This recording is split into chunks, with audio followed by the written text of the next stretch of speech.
Peluang untuk mengiklankan produk dan perniagaan anda di TV Selatan seperti buffet, bazar, pakaian, kuih muih dan banyak lagi. Ia bakal disaksikan lebih 50,000 pengunjung media sosial kami. Jadi apa tunggu lagi? Pakej serendah RM500. Untuk maklumat lanjut, layari laman sesawang kami www.tvselatan.com.my atau hubungi nombor yang tertera. TV Selatan, kawan awak.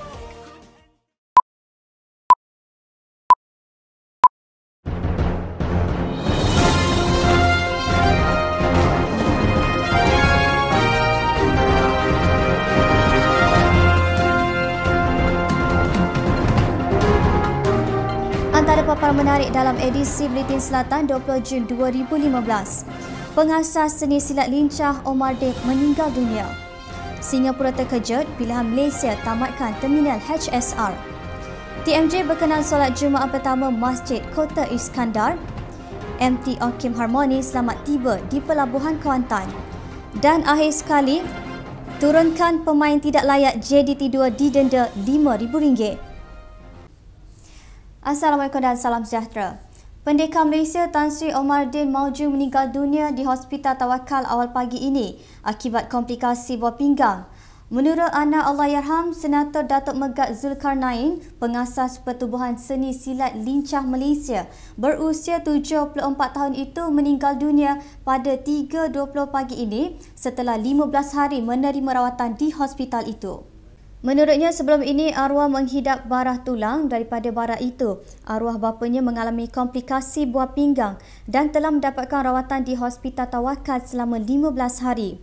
Beliau berkata jenazah akan disembahyangkan di Kompleks Lincah sebelum dikebumikan di Tanah Perkuburan Islam Kampung Puah Gombak.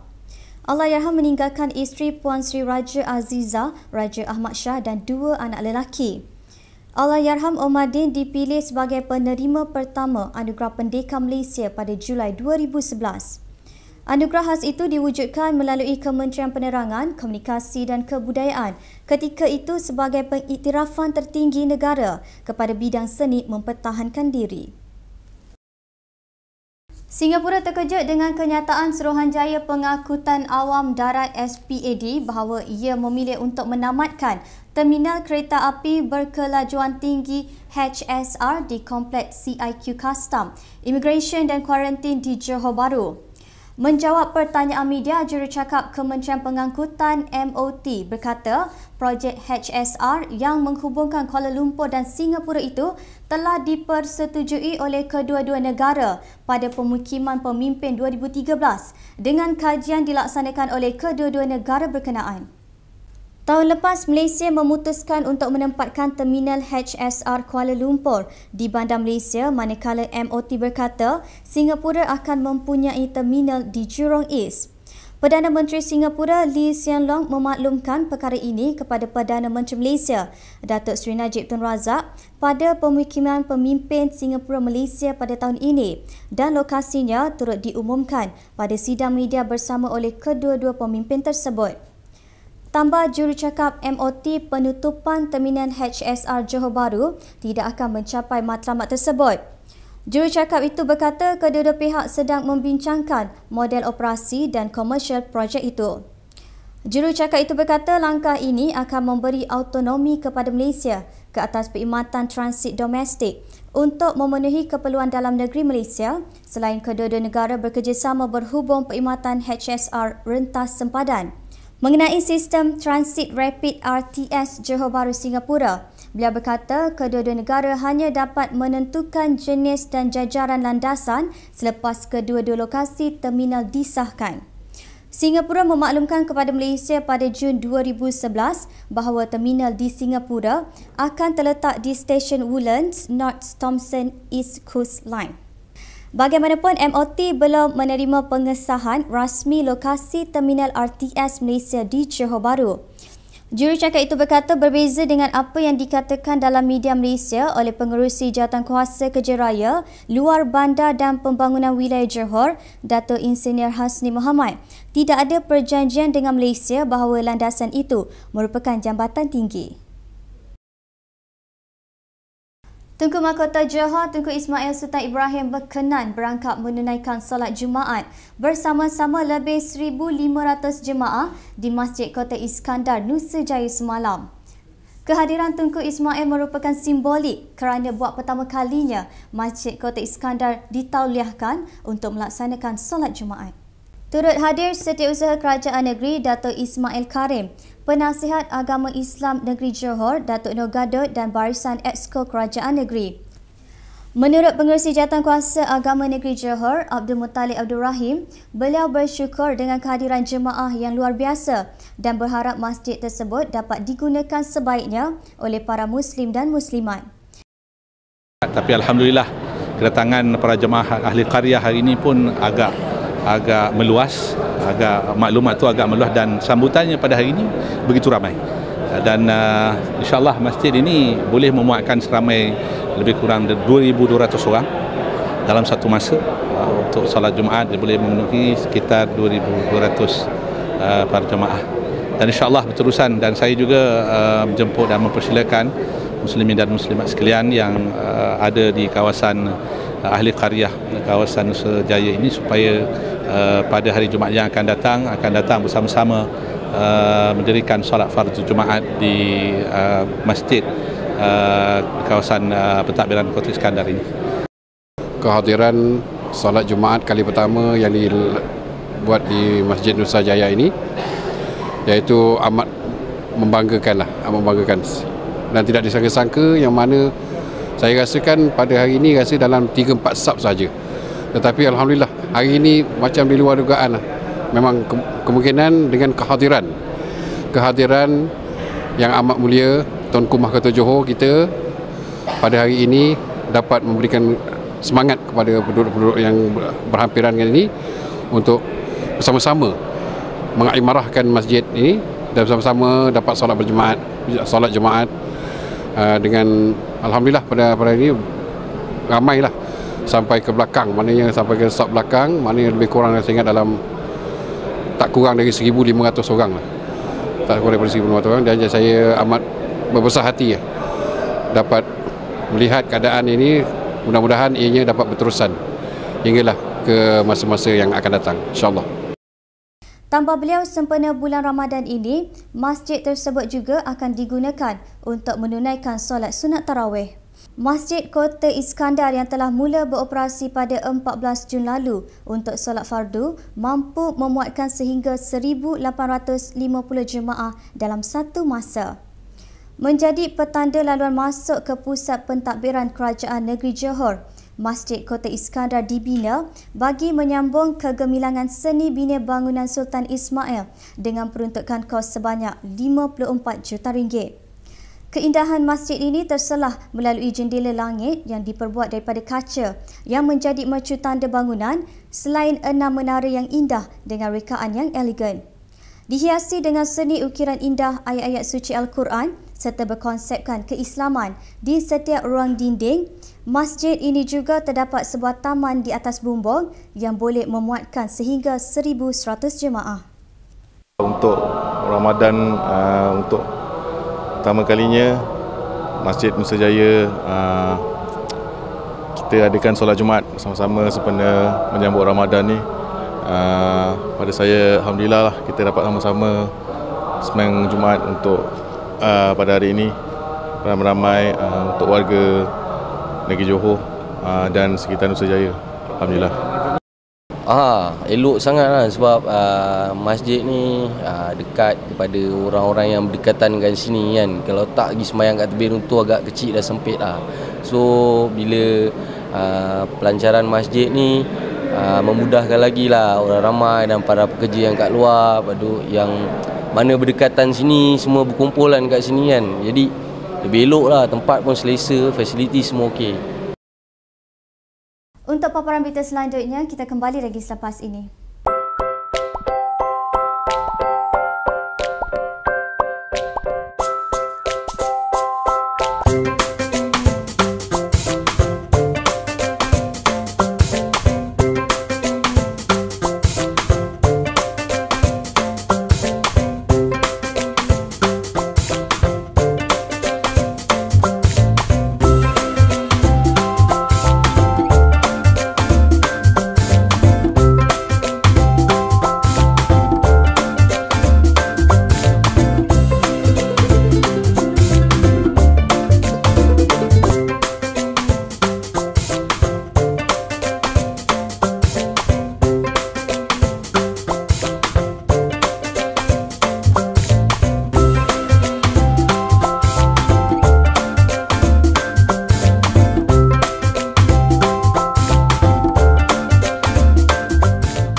Tip-tip jimat air ini dibawakan oleh Syarikat Air Johor dan TV Selatan.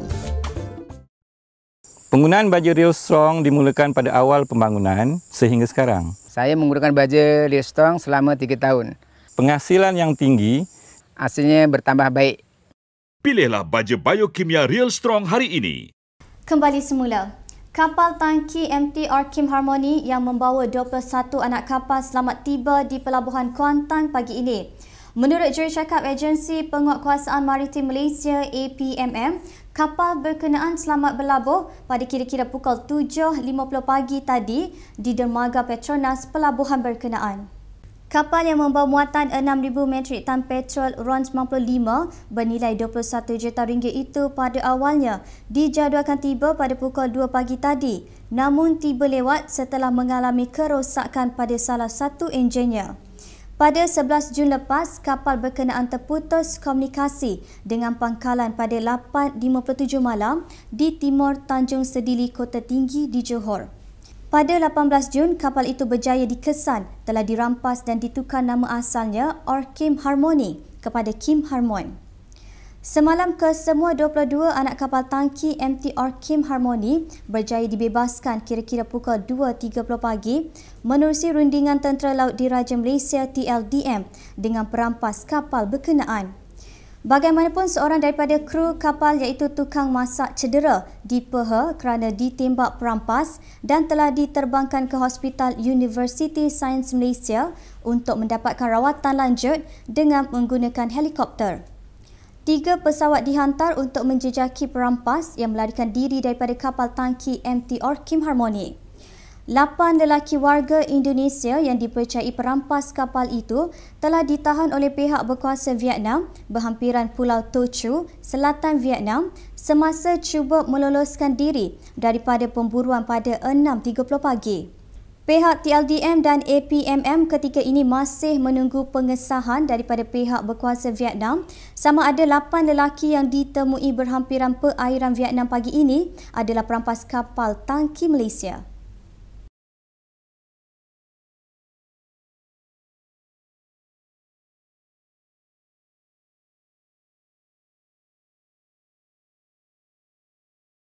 Pihak berkuasa Malaysia akan mengemukakan permohonan bagi 8 suspek perampas kapal tangki Malaysia MT Orkim Harmony diekstradisi ke negara ini untuk menghadapi pendakwaan. Menteri Dalam Negeri Datuk Seri Dr. Ahmad Zahid Hamidi berkata, permohonan ekstradisi itu akan dikemukakan kepada 2 negara iaitu Vietnam dan Indonesia agar siasatan serta pendakwaan dapat dijalankan selewat-lewatnya Selasa ini. Datuk Seri Dr. Ahmad Zahid juga tidak menolak kemungkinan wujud penglibatan orang dalam berhubung kejadian itu, bagaimanapun siasatan terperinci perlu dilakukan berhubung perkara itu. Menurut Polis Diraja Malaysia PDRM akan melakukan siasatan lebih lanjut setelah siasatan awal dilakukan oleh pihak berkuasa Vietnam. 8 suspek itu yang merupakan warga Indonesia ditahan pihak berkuasa Vietnam berhampiran Pulau To Chu, selatan negara itu kira-kira 6.30 pagi semalam. Kapal milik Magnum Meridian Sdn Bhd itu membawa 22 anak kapal terdiri daripada 16 rakyat Malaysia, 5 Indonesia dan 1 Myanmar. Untuk laporan sukan, kita bersama Nurul Akidah dalam Arena Selatan.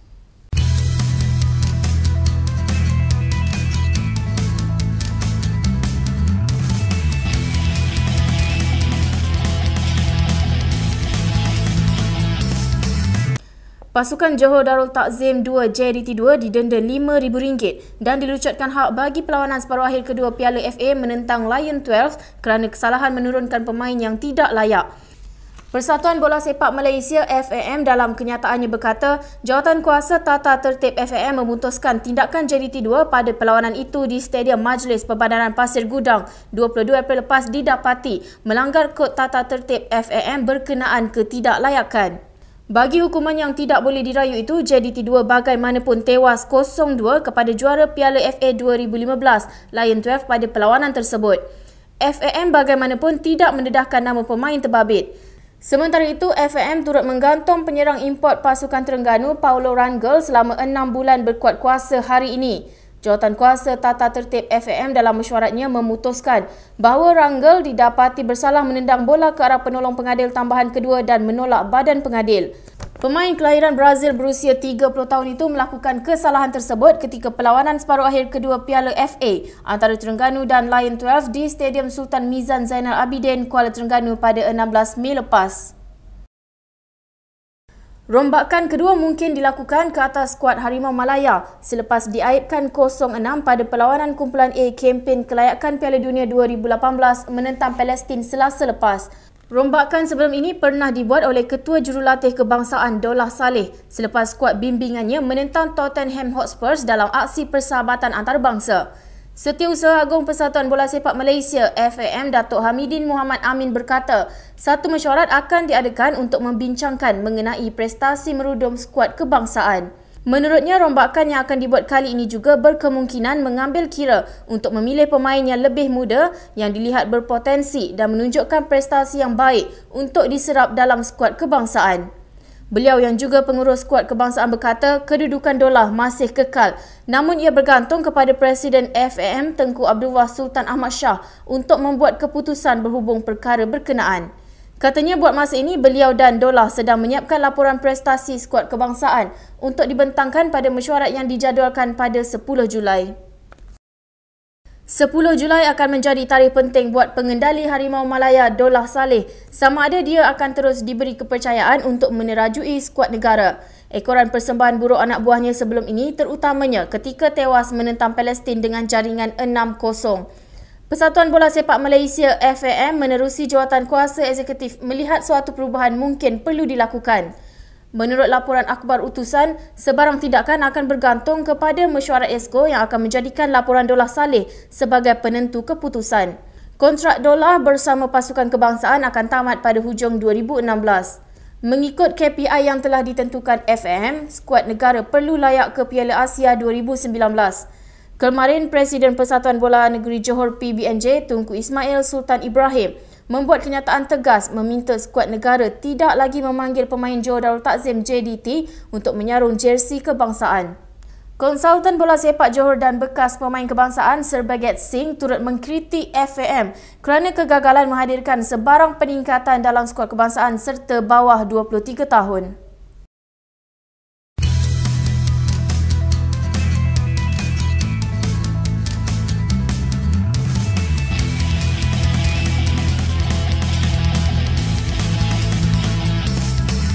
Sekian edisi Buletin Selatan. Terus tonton kami di www.tvselatan.com.my. Bagi paparan berita terkini, salam takzim.